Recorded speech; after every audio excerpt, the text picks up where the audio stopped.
Quran is not a book of science, but a book of science. Yet it contains undeniable facts related to science. There is an incident described in the Quran over 1400 years ago about a man called Abu Jahl, who was not only an enemy of the Muslims during the time of the Prophet Muhammad, peace be upon him, but also a well-known pathological liar, compulsive liar. So Allah, God, sent down the revelation describing the actions of this man. Does he not know that Allah sees? No. If he does not desist, we will surely drag him by the forelock, a lying, sinning forelock. Here in these few verses, Allah specifically points out that the forelock, the front area of the head, is a lying and sinning region.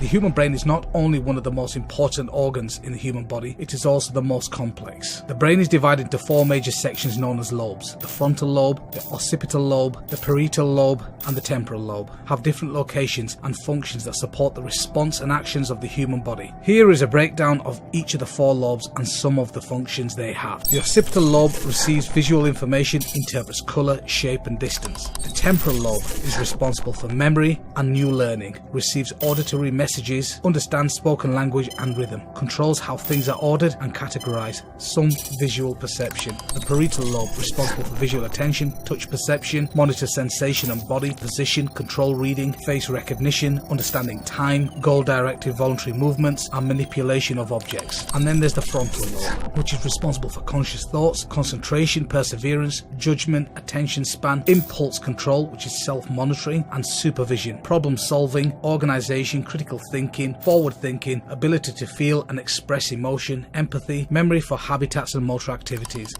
The frontal lobe has many functions, most which center on regulating social behavior. The function of the frontal lobe involves the ability to recognize future consequences resulting from current actions, the choice between good and bad actions or better and best, the override and suppression of socially unacceptable responses, and the determination of similarities and differences between things or events. When someone lies, brain cells in the prefrontal cortex, the planning executive of the brain, works harder than when we tell the truth. Pathological liars have shown to have more white wiring matter and less grey matter in the prefrontal cortex of the brain than other people. Over the last decade, scientists have used functional magnetic resonance imaging, fMRI, to more accurately locate regions of the brain that changes when a person lies. This technique measures changes in blood flow in the brain, a reflection of neural activity, while people answer questions while inside a scanner. The resulting images pinpoints brain activity in a specific region during the lie and truth phases of the deception paradigms.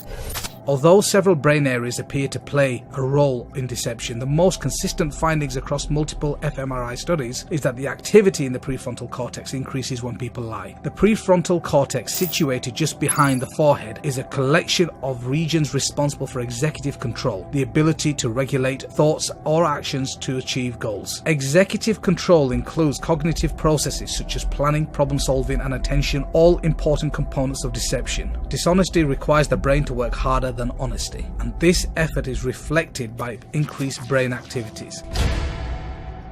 Let's take a closer look at the prefrontal cortex subdivisions. This area of the brain has been divided into three main subdivisions, known as the dorsolateral prefrontal cortex, orbitofrontal cortex, and the ventrolateral prefrontal cortex. In recent years, neuroscientists, criminologists, forensic psychiatrists from around the world have carried out a number of studies on the human brain. In particular, interest to the criminologists and forensic psychiatrists has been the prefrontal cortex subdivisions, in which regions some have described in which wicked behavior takes place. The frontal cortex is an area of the brain which plays much of the final decision making when doing crimes, such as murders, serial killers, rapists, robbers, etc. The front lower part of the brain, called the orbitofrontal cortex, is an area which is involved in moral decision making in figure out what's right versus what's wrong. They have noticed a similar pattern in the brain scans of criminals in this region. Studies are still ongoing and more information is slowly being revealed, but one thing is very clear, and that is the prefrontal cortex is where lying and sinning takes place.